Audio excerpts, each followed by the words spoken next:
Hello there, what's up you guys? Today we're playing Caffeine Victoria's Legacy. This is a demo of a new recently released visual novel game. It's a choice-rich, steampunkish Victorian game. That's the best I can put it. There's a free demo in Steam down below, and also the actual game itself, if you want to buy it. Up to you. And they've also got a Kickstarter, I believe, and I'll try to find that if I can. So, I don't know much about the game. It popped up and it looked interesting. I like the style. I like obviously the art, and I was like, okay, this caught my attention. Because I always like the Victorian style. I don't know, just very interesting. So, enough of me talking. Let's get into this. Let's start. Yes.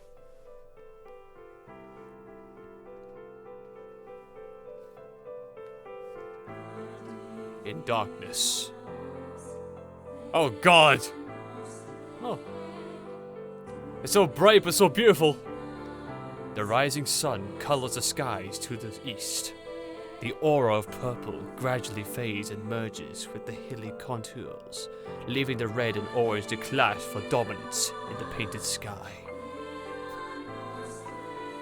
A young woman dressed in a décolleté top gazes far beyond the horizon. She slightly brushes across her sword, neatly in its sheath. Her sheath embroidered with her house's insignia hanging at her waist. The insignia of our house, the proof of our royal blood, a sign of our proud heritage. Her cloth ragged by the constant battles she was waged, but her posture shines of prestige. The body of a little girl, battled, hardened by war. Scars that spoil her unmatched beauty will remain with her, both physically and emotionally. 3 years of battle, from sea to sea. How she had won it has all but become a blur. Today, she finally proclaimed victory. But the taste of victory isn't sweet. She would rather have lost the war just to bring him back. Reality finally sinks in. The betrayal of one of her most trusted advisors hurts her deeply. Shit, we're getting some territory here. But the deepest pain to intrude into her heart was the eventual revelation that she has lost him forever. Oof. She cannot rewind time to bring him back. Time never stops for the mourned, no matter how bitter the pain, how cruel that parting it is. There is no way to bring back a man that is already gone from this world. That is the perpetual fact of the world. At what cost?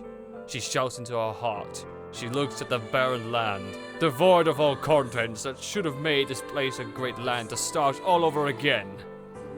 Is this a joke? Am I a joke to you, life?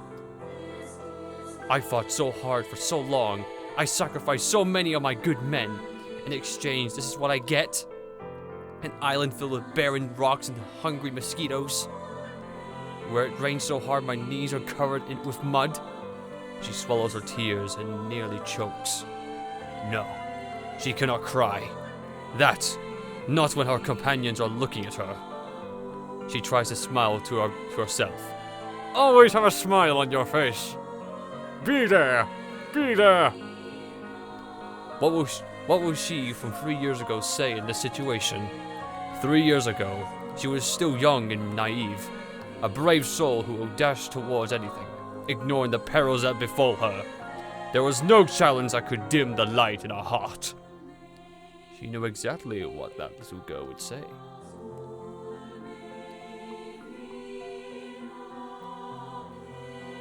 No volcanoes? Never seen that one before. Great narration, great narration. No hot springs? Then where shall I get my inspiration for my debut novel? Where my dearest and I will bathe as if we were in the Garden of Eden. Our eyes appreciating each other's naked beauty. Oh my, behave. She laughs at her own joke while her companions standing behind her gaze silently. Is she okay? Like, what's going on here? Bewildered by her outburst. But that will not do. Her first words to establish this land as her own cannot be unfitting as a queen. She is a little girl no more. She is not a princess. From today onward, She will be a queen, and she will act like one. Off for your head! Off for yours! She gazes afar, eyes shining with pride and dignity, befitting of a queen who has conquered and tamed all evilness in the world. I hereby call this land Victoria, and we will build a city where love will last for an eternity. This is your memory, my beloved, my one and only love. And she feigns a smile. Well, that's a certain introduction. That's certainly an introduction. Prologue. Present day, somewhere over the Pacific Ocean. Was that a dream? What a strange dream. It even moved me to tears, like a song with no lyrics. Yes, a song with no lyrics, with no context. I was weeping for a girl with no name, no history or a face. A girl who just flashed by my dreams, like a stranger on a subway. No, that's not the appropriate way to describe her. Yeah, come on, man, like, you gotta think of a better explanation, like, yo, girl, you look so good. You look like someone on a bus, or a train, or a plane. You look like some average person. Bye. How should I describe her? She was more like coffee. What, boiling hot and painful? I never tried it. Well, I never drank it, but I've tried it. It burnt my fucking lips. Why coffee? Because she looked bitter. No, it's because of something else. It's because of the smell.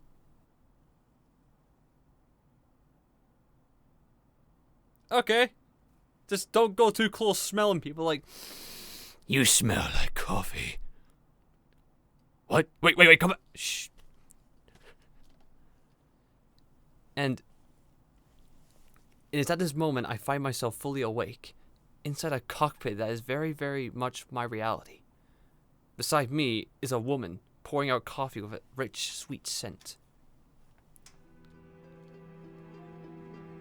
Is that coffee you are pouring out? Yes, it is. What else could it be? Oh, hey! Hi. She smiles at me. The lights are dim.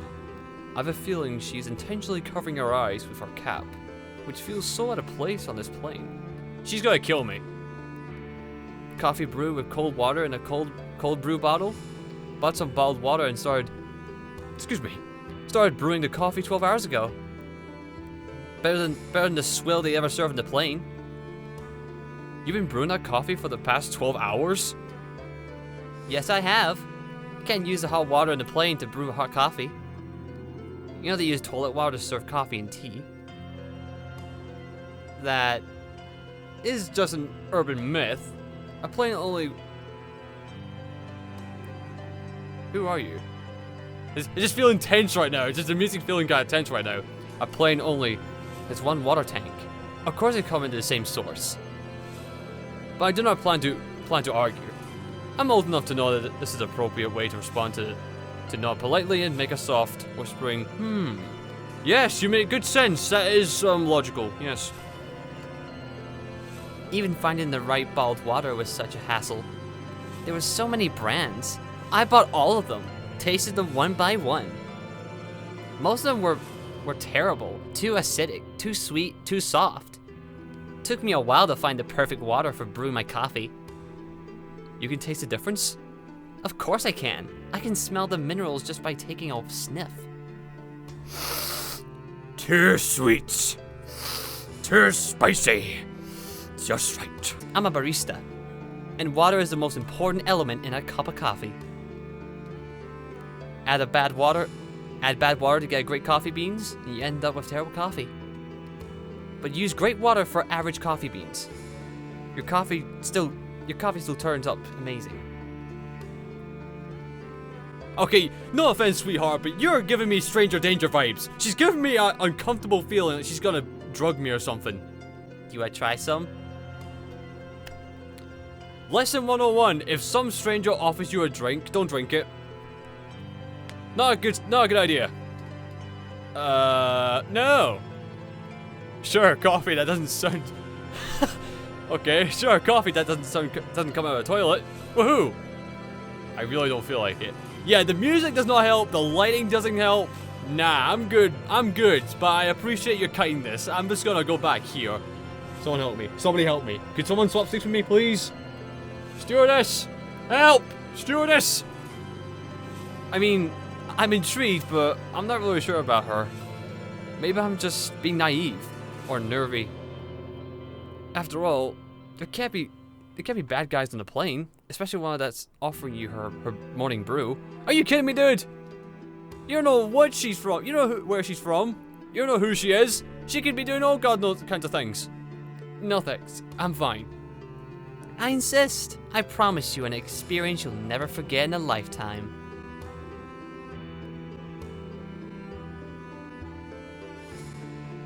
You serious? And so that's it. Being a nice guy who doesn't know how to say no. I find myself holding the bottle of cold brew coffee in my hands. I look at the coffee in my hands. If you're not a coffee geek, then I suppose the origins of coffee is lost on you. But I can tell you, I only drink good coffee, and from amazing coffee beans. I take a sip of the brown liquid before me, intoxicatedly satisfied. That's the first thought that comes to my mind. Never have I drank a cup of coffee which gives you a mouthful of natural chocolate flavor. There isn't even the slightest hint of pungent bitterness lingering in my tongue. Wow, this is good. I mean, I don't drink coffee often, but I can tell this is different. You probably taste chocolate, but I can tell you there's a little bit more than that. If you ever start becoming a regular coffee drinker, you'll start to smell flowers and fruit as well. I continue to nod politely, but deep down I feel complicated. As now, I realize that she is... a coffee snob. No, not that, a coffee snob, no. There's nothing wrong with being a coffee snob. I live in a modern world where I'm ready to accept anyone, anything. I even accepted the fact that my future wife could be 2D, of course. The fucking geek. But I do have many complicated relationships with coffee snobs, and that is slowly eating into me. So, I haven't asked. Where are you going? Traveling? Business? I'm on the run. I've done some bad things, man. I had to leave.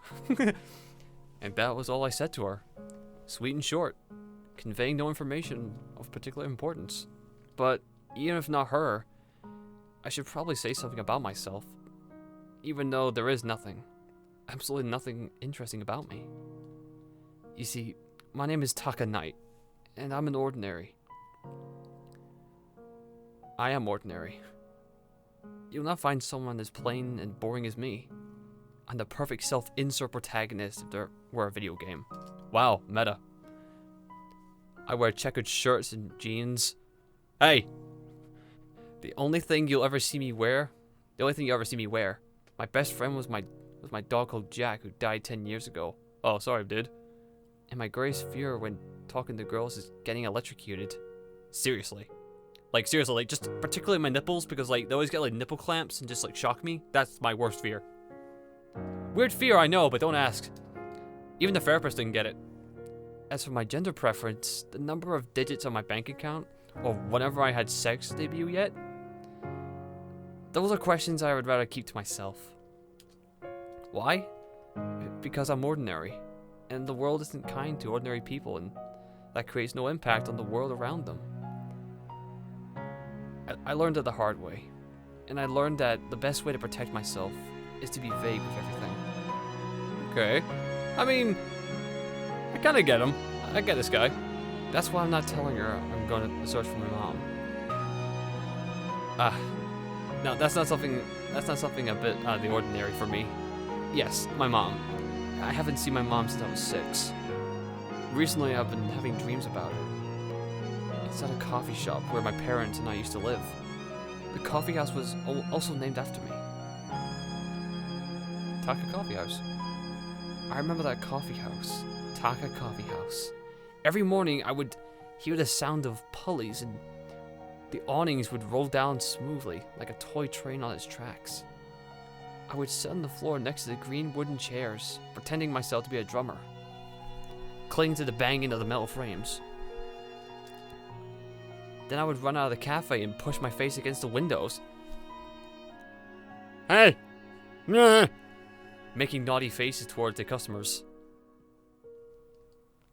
That's when I would see my dad concentrating hard on pouring hot water into a kettle in a funnel. His hands were always so steady, rotating with such consistency. Even as a child, I was captivated by the performance. I still remember the smell of the coffee released into the air. And time seemed to freeze as I repeated that moment countless times in my memories. Then I would realize my mom working tirelessly in front of the cashier, greeting customers with that friendly smile. Always so swift and full of energy. She's the sun that shines through the cafe, brightening up the mood of everyone she was encountered. But the most precious piece of memory of all is when my mom turned around and met my dad's gaze. And she would smile and look at him and as if nothing else mattered anymore. That's how I learned what love is all about. But that was it. On my 6th birthday, she suddenly disappeared from my life. My dad will never tell me what happened. My dad, he became aloof, distant and cold. He was never there for me anymore since that day. Oof, that sucks. That's why sometimes I let my dreams take me to happier times. When I could see my dad and mom happy as a family again. That little piece of memory, I cling to it dearly, as it's the only memory I have about my mom. One day I was tidying up my dad's room when I stumbled upon an envelope, embroidered in colorful floral silken patterns. Inside was a letter addressed to my dad. Dear Richard, sadness lingers in my heart, for I must leave. She is family and always will be. But you will not listen to me, having a vendetta so deep has clouded your judgment. Is victory everything you care about? If you are after the red, what the hell? The Ren. Never seen that word. My family is not who you should go after. I expect to return to Edo if nothing changes. And say happy birthday to Taka for me. Your loving wife, Sarah. I read that as the father reading it out. That's why I made the voice. I'm not saying the mother sounds like that. God. The letter baffles me. The content reads like a mystery. But one thing is clear. It contains clues to my mom's whereabouts. The letter mentions Edo, the archaic name of Tokyo. I do not know why my mom would use the term Edo, but regardless, it was my only piece of solid information. And that's why I'm on the plane, making my way towards the other side of the world. And I'm talking to this interesting character. Interesting. Interesting? I thought I was running that all in my mind. Did I actually tell her this is my whole story? So wait, she sat there, listening to you mumble to yourself like, yeah, my mom left me when I was a kid, and she's like,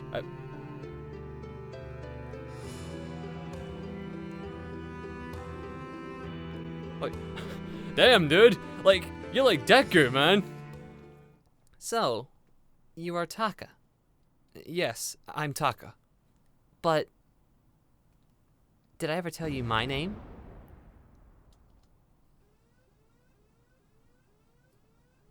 What's going on? The plane starts to shake up, down and sideways violently. The plane is making an abrupt descent. Thundering screams echo from... God damn it. Thundering screams echo from the front and back, and the only unpuberted presence is the girl sitting beside me, seemingly oblivious to the situation. She keeps looking at me, and as I once again glance over to her, I sense something sinister with how she curls her lips towards me. Now, Taka, answer me this, and answer carefully, as how you respond would very well determine your fate. I'm not sure if I want to answer any questions. All I want to do now is, well, scream. We're gonna die! We're dead, man! Game over, man! Game over! That's what I'd be doing. Like, I've been on a plane, but if this happened, I'd probably be freaking out. Like, get me out! Get me out here, man! My question. What does this coffee bean actually do? Huh? You're a coffee terrorist. Did you drug me with this coffee? No idea. How? No. 3 hugs before we die. This guy's got some optimism. Did you drug my coffee? I like that one. You drugged me, didn't you? I'm just dreaming up all of this. Oh, Taka. I can assume you this is very real. This plane is definitely going through a turbulent phase. So, we're all gonna die? Don't worry, Taka. Everyone will live, including you. As for your quest to search for your mom, I hope you find your answer soon. Are you for real? We're gonna die? No, we won't. You just have to believe. What? Believe in what? Just believe it! That's my ninja way! Oh, Jesus. God Christ. I'm not really interested in her answer, as there is a hole in the plane sucking everything out in the ending sky. But she answers me calmly. Believe in caffeine. That's what. I just imagine the scene in motion. Just believe in caffeine. And that's when she unloosened her seatbelt. That's what I just imagined there. I'm sorry. A strong force pulls me out from the seat. My body's thrown out into the deep blue sky. I try to maintain consciousness. The clouds keep falling towards me. I'm not reading all this. Taka, I can't read all this. I'm not a genius. Caffeine will show you the way. Dude, I drink a lot of, like, sugary drinks, like, full of, like, stuff that's kind of caffeined, but not like this. Not coffee or anything.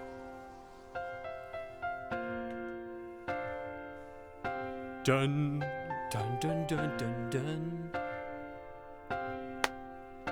Dun, dun, dun, dun, dun. Let the fear go away. Okay. Ooh. Caffeine will show you the way. Stop fighting, stop looking. What you see is not even real. Let me show you what I mean. Okay. Okay, we'll cut it here for this part, guys. We just fell out of a plane, so hopefully we turn out okay. Because that, I doubt that, but you know, we'll see what happens. See you all next time on Caffeine.